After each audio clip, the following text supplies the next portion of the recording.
all the kids are like, Eddy! Eddy! And they're like, you know, climbing up the arms.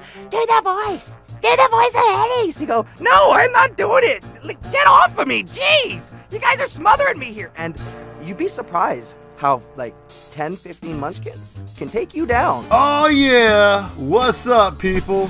And for today's video, I figured I'd start a new kind of series about 11 most interesting facts in whatever show I want to talk about, where I take a show and I talk about what are the top 11 things, aka facts, that were the most interesting and what I deem to be really unique and interesting, even though I've already said that. And for today's episode of Facts, we will be looking back on the show Ed, Edd, and Eddy. Now, Ed, Edd, and Eddy was a show that was made and it debuted a whole 19 years ago in January of 1999. And man, what a show it was. I can still remember catching the premiere and how I just instantly fell in love with this TV show.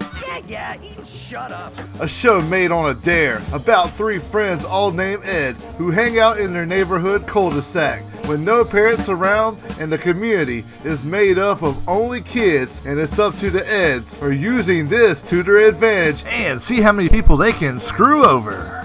Welcome passengers, I'm Captain Eddy of Eddy's Creek Cruise, where you get more bang for your buck. So they can buy their ultimate prize, the ominous Jawbreaker. Jawbreaker! Yum, yum, yum! Heck, no, wait! But yeah, what facts from the show did I discover?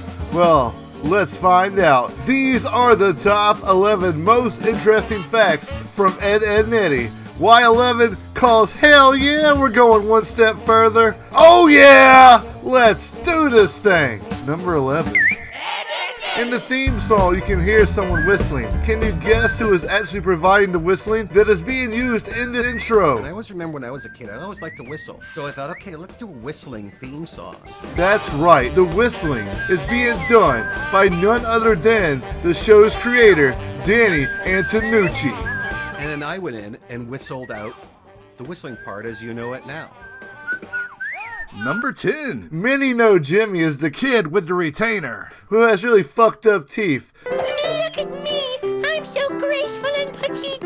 And is really sensitive, but it wasn't always like that. He can usually be seen hanging out with Ed's loudmouth sister, Sarah. But how did he get to the point where he needed his retainer? Well, in the episode Every Which Way But Ed, in this episode, the Eds are trying to remember lots of various flashbacks when Eddy and the gang are bowling in the neighborhood and they end up hitting one of their bowling pins. It lands inside of a cream horn that Jimmy fails to realize, and he tries to take a bite of it, and bam! Failure. That is when his teeth were ruined. Number 9. Antonucci wanted his show to be hand-drawn, and he wanted to stay far away from computer-generated graphics because he said it looked kind of boring, and it was time to add some flavor and something different to the mix. But Ed, Edd, and Eddy was actually the last cartoon to fully use hand-drawn animated cells. Number 8.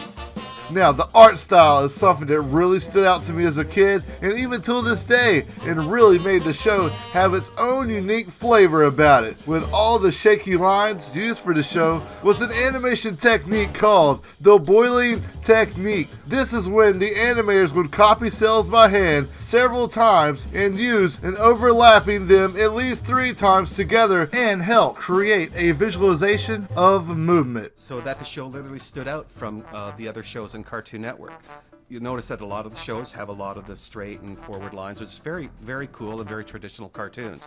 But I just wanted to throw it another way. Number 7. The voice of Rolf is performed by the voice actor, the infamous Peter Kalamis. You might not know who the fuck that is, but Peter Kalamis, who some might ask, he is the infamous voice of the anime character Goku in Dragon Ball Z's Ocean English dub. That's right, Rolf is Goku. Are you stealing Rolf's soul with your fuse box? You might have already knew that, cause, you know, that's a pretty popular fact, I'm just saying. Hey boys, help Rolf put the souls back in their sty! Number 6. Now, there are a total of 13 characters that have ever appeared in the whole Ed, Edd, and Eddy series. Let's go through all of those characters. You got Eddy. You got Double D, you got Ed, you got Sarah, Jimmy, Johnny, Rolf, the three Kanker sisters of May, Lee, Marie, Kevin, Naz, and Eddie's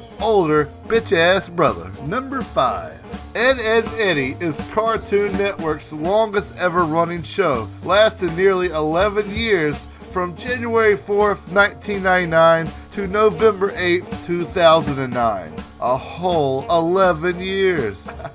Number 4. In an interview with Antonucci, he stated that the episode Boo Ha Ha was most likely his favorite Ed, Edd n Eddy episode that he worked on out of the whole series. That's counting all 70 episodes. Along to go with 4 specials. Hey, that's really high praise for an episode, especially for a show that lasted as long as it did.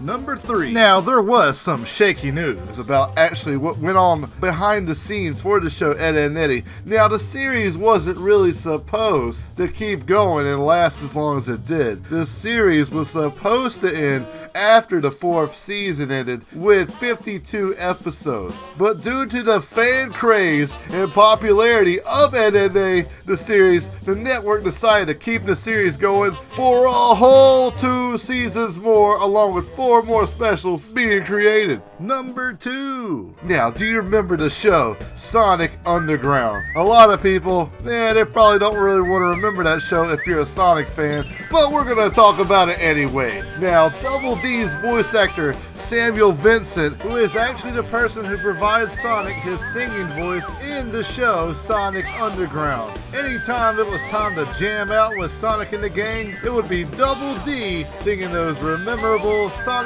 Underground classic hits. There's something missing, something's not quite right, and I can feel it calling to me every night. Number 1. Marie Kanker is the best Kanker sister, hands down, and you already know it, and that's the truth. So much better. Also, Marie Kanker's voice actor, Kathleen Barr, does the voice for Kevin in the show as well. She's very, very talented, very diverse, and one of the few women that can do really believable boys' voices. And so she nails Kevin as a boy. Well, if it isn't dork, dork, and dorky. Can it, dork? Let's see how cool you really are. Not bad for a bunch of but the race ain't over yet. You sound like Ed, man. You know, listen. Oh, yeah, I am Ed. There you go. And yeah, those are the 11 facts that I found to be the most interesting. I hope you enjoyed, and if you learned just one thing, well, then it's all been worth it. I'll see you guys next time. Cory out. Peace!